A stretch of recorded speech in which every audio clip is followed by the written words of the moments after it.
Y'all see who we got on Street Juice TV? Skippa Mac, what it do, fam? Why? What they do, brother? It's been how you living? How you living? Bless, family. Yo, real quick, how did you get the name Skippa Mac, though? Just came about that shit. You know, they call my granddaddy Skipper. You feel me? They been calling him Skipper, so kind of took that name from my granddaddy. And the Mac should speak for itself, man. You know what it is when it, you know what I mean? So, how this year been for you? This year been great, bro. Can't complain. We got life.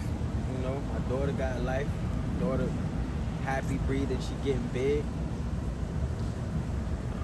Shit, her mom good, healthy. My mom good. Life been great, bro. Music moving. Can't complain, brother. So, and what you'll say the biggest lesson you learned this year so far? Discipline, consistency. You know, but once you got discipline, everything else fall in line. Once you discipline, you consistent. You know, so really discipline, lock it in. For sure. Your brother Stro D mentioned that he was born with sickle cell. Like, were you born with it too? For sure. For sure. For sure. And what challenges have you faced with it though? Man, it's been a ride with this sickle cell, on this sickle cell journey, you know, brother, because I would say me personally, going to that hospital, not being able to move, like I literally had days where I had my homies have to come pick me up out of bed, like I can't move, put me in the back of the car, and we off to the hospital. So that's really it. And then when I get there, they load me up on morphine and Dilaudid and all that crazy shit. So that's really. So what happened to the point where like it caused you not to be able to move? Like what happened to you?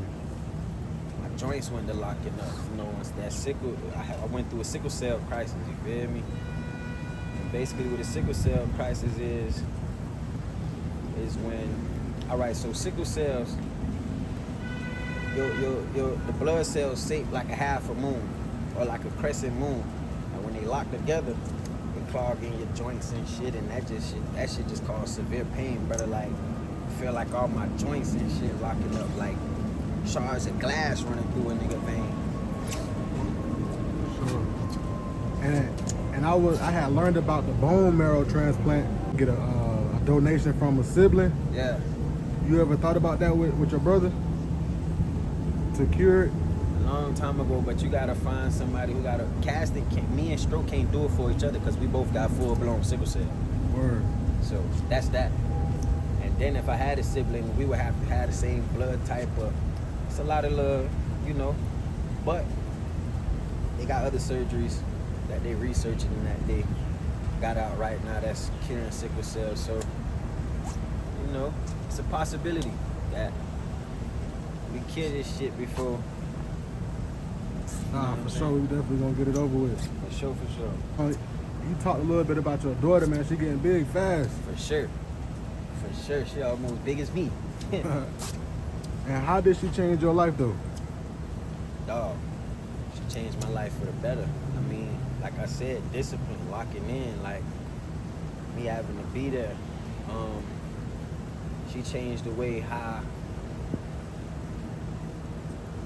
I view and deal with women overall, because I always sit back and think like, damn, you know, my daughter gonna get to a certain age where she dealing with a man, or you know, and what I want my daughter talking to, or what I want a man talking to my daughter like this, or what I want a man dealing with my daughter like this. So I had to sit back and, you know, sit back and view life different. For sure. And what's been the funniest moment with your daughter though you had with her? We got all type of funny moments, man. That girl make me laugh every day. But one of the funniest moments, you know, cause she potty training right now. You feel me? Mm-hmm. And it might be too much information, but how we got her to potty train, we just take her diaper off and let her go use the bathroom, cause she don't get the concept of sitting down on it, like pulling her pull-up down and sitting on the toilet. You feel me? So we just let her go, and when she feel like she gotta pee, she'll just go to the bathroom, wipe herself, come out. One day she had the pull-up on, but she had the shit. Feel me? And she on you, like she will not go in the pull-up, but she won't sit down and do it in the potty either. So she went and peed in the potty one day, went and got one of the wipes out the pack, put it next to her mama bed, and took a shit on the wipe instead of taking the shit on the toilet.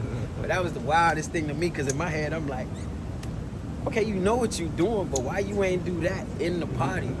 And she ain't get in trouble for it, because it's like, hey, at least you put the tissue down first, you feel me? Process for sure. Let's talk a little bit about music though. Like, what's some dancehall and some hip hop artists that you would collab with? All of them. Shit, I ain't running away from none of them. All of them. Really though, if I had to choose, Cartel for sure. Massacre, Squash. Me and Squash already got one in the mix. Free Squash. It's a couple of them, bro. Like it's a long list. So I'll really be selling myself short if I just named a couple, because it's a plethora of dancehall artists out here who doing their thing. You know what I'm saying? Reggae. It's a couple of them. Y'all be on the lookout for Runkers. I work with Protege, Chronics, my people, of course. It's a lot of them, brother. How you really feel about the dancehall / reggae market and versus the hip hop market, and where you see yourself in that mix? Like the main differences in those two markets right now with music and for artists, trying to make it in those categories. I mean, it's a little bit of the same on both ends. You know what I mean? Like, as far as making it wise, it's kind of the same. It's really no difference, but I fall directly in the middle of that. You feel me? Because I do dancehall and I do rap too. We fuse in both. So I might fuse rap with reggae, or I might fuse rap with dancehall, but you know, reggae my root and rap is just the core of me. Like, that's how I started doing this. That's how I got into this.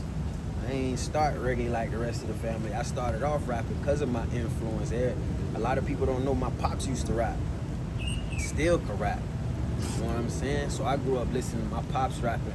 I grew up listening to niggas like Tupac, Lil Wayne, Young Jeezy, Trick Daddy, Iceberg, Major. So you know, it's like, I don't know, that's just any Miami rapper, Miami artist, you know, and Lil Wayne. That's really how I got here where I'm at, or how I started doing what I do.